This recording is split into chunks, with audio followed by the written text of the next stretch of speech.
Saudamos aos nossos ouvintes.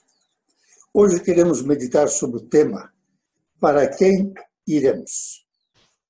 Eu vou pedir a Kátia que leia do Evangelho de João, capítulo 6, versos 60 a 69. Os discípulos escandalizados. Muitos dos seus discípulos, tendo ouvido tais palavras, disseram: Duro é este discurso, quem o pode ouvir? Mas Jesus, sabendo por si mesmo que eles murmuravam a respeito de suas palavras, interpelou-os: Isto vos escandaliza? Que será, pois, se virdes o Filho do Homem subir para o lugar onde primeiro estava? O Espírito é o que vivifica, a carne para nada aproveita. As palavras que eu vos tenho dito são Espírito e são vida. Contudo, há descrentes entre vós. Pois Jesus sabia desde o princípio quais eram os que não criam e quem o havia de trair. E prosseguiu: Por causa disto é que vos tenho dito: ninguém poderá vir a mim se pelo Pai não lhe for concedido. À vista disso, muitos de seus discípulos o abandonaram e já não andavam com ele. Então perguntou Jesus aos 12: Porventura quereis também vós outros retirar-vos? Respondeu-lhe Simão Pedro: Senhor, para quem iremos? Tu tens as palavras da vida eterna, e nós temos crido e conhecido que tu és o Santo de Deus. No Evangelho de João, capítulo 6, verso 68, nós lemos: Respondeu-lhe Simão Pedro: Senhor, para quem iremos? Tu tens as palavras da vida eterna, e nós temos crido e conhecido que tu és o Santo de Deus. Prezados amigos, para quem? Para onde iremos nós? É a pergunta que no curso dos séculos, vezes sem conta, tem subido ao alto, como que interrogando os astros lá no firmamento, que serenamente seguem o seu itinerário, testemunhas mudas de tudo quanto se passou por sobre a face atormentada da terra. Para onde iremos? É o grito de desespero que se desprendeu dos lábios das gerações do passado e é a expressão de angústia do século presente. Sim, para onde iremos nós? Em face da situação do mundo de nossos dias, não há povo que não tenha motivos para se preocupar no âmbito econômico e social.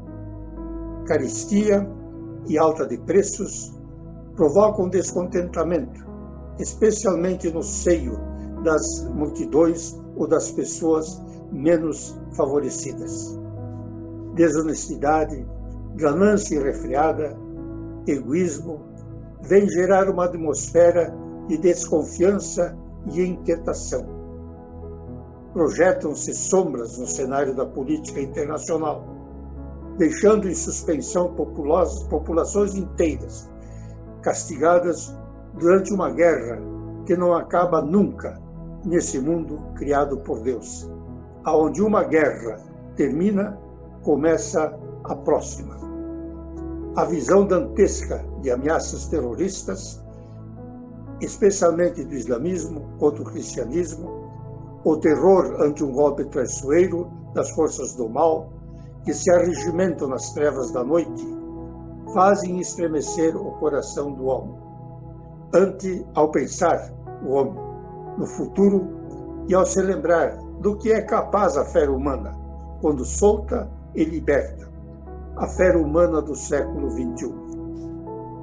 Assusta sobremodo a onda da imoralidade, do despuramento, da animalização que varre a nossa civilização, e ainda favorecida por cima de uma corrupção muito grande. Lembrando os tempos da velha Roma antes da decadência final. Um vírus letal aparece, bactérias novas dispersas no ar, sem cura, sem tratamento, morte iminente.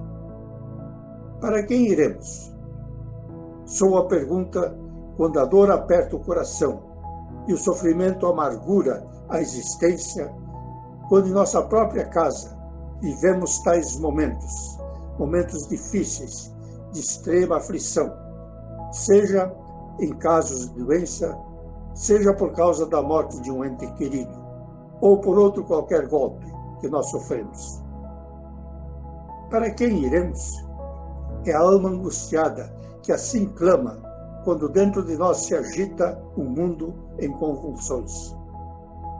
Nunca sentiste este conflito íntimo? Nunca tiveste apreensão a respeito do teu destino no além? Nunca a tua consciência te acusou? Já pensaste uma vez seriamente em Deus? Um Deus real, não uma figura vaga, indefinida, distante de tudo e de nós, que talvez chegue só a interessar-se quando nós precisamos, quando nos é conveniente? Estás deveras ciente do fato de que Deus interfere em nossa vida e julga os nossos atos e o nosso proceder, que lhe devemos prestar contas de tudo o que fizermos, que falarmos, que pensamos ou desejamos? Sabes que Deus não se contenta com uma religiosidade artificial e oportunista e abomina as práticas da superstição e da crendice. Deus é uma realidade. Ele está diante de ti e Ele deseja falar contigo. Seu dedo enriste, o dedo que desprende tufões e faz tremer montes, aponta para as letras chamejantes do seu sagrado livro, a Bíblia, em Gênesis 17:1, onde diz: Eu sou o Deus Todo-Poderoso, anda na minha presença e ser perfeito. É assim que Deus fala, é assim que Ele nos ordena, é assim que Ele exige de nós, que nós o amemos acima de todas as coisas e que nós amemos ao nosso próximo como a nós mesmos, transformando as coisas, esse mundo, de norte a sul, do oeste ao leste, num verdadeiro paraíso, igual àquele que nós perdemos com Adão e Eva. Para quem iremos, sabendo que somos fracos e incapazes de cumprirmos a santa vontade de Deus, e conhecendo o pronunciamento das Escrituras, no qual nós estamos incluídos, onde nós lemos no Salmo 53, verso 2 e 3, do céu olha Deus para os filhos dos homens, para ver se há quem entenda, se há quem busque a Deus. Todos se extraviaram e juntamente se corromperam. Não há quem faça o bem, não há sequer um. Então, para quem iremos? A fim de escaparmos da justa ira de Deus e da servidão do pecado? Iremos talvez às fontes da sabedoria humana em busca de paz e conforto para a nossa vida? Mas nada disso adiantaria.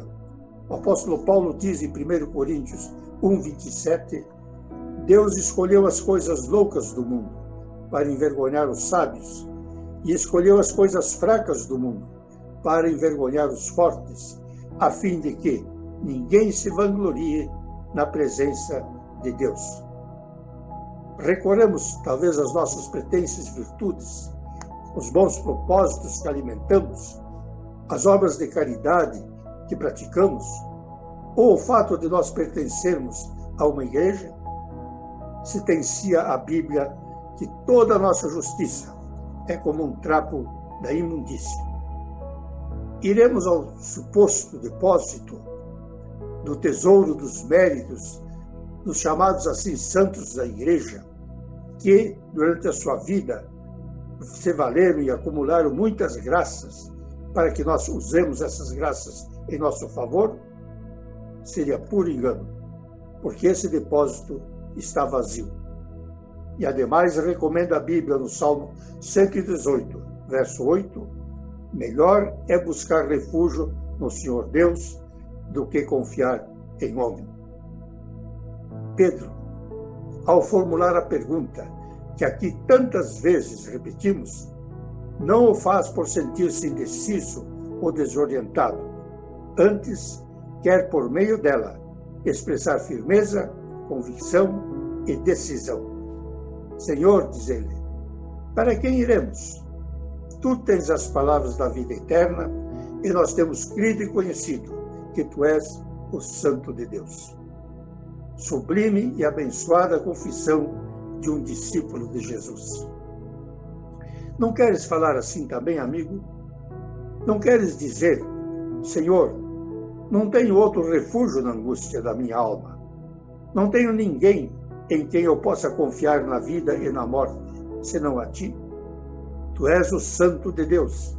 Vieste a essa terra para procurar e salvar os perdidos, salvar os condenados, dar vida aos mortos, alento aos deprimidos, paz aos aflitos.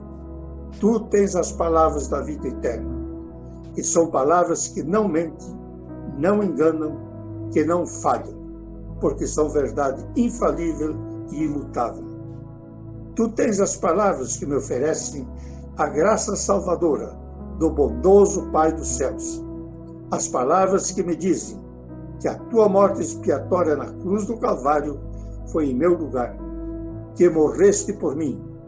As palavras que me anunciam pleno perdão de todas as transgressões que tenho cometido desde a minha infância, desde a minha meninice. As palavras que me asseguram a vida eterna no céu.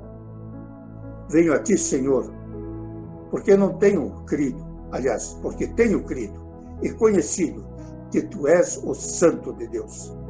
Sei, como diz em Atos dos Apóstolos, capítulo 4, verso 12, não há salvação em nenhum outro, porque abaixo do céu não existe nenhum outro nome dado entre os homens pelo qual importa que sejamos salvos. Sei que recebes pecadores que, arrependidos e confiantes, se chegam a ti, pois tu, Senhor, os convidas maravilhosamente, dizendo, através de São Mateus capítulo 11, verso 28, vinde a mim, todos que estáis cansados e sobrecarregados, e eu vos aliviarei. Sublime e abençoada a confissão de Pedro.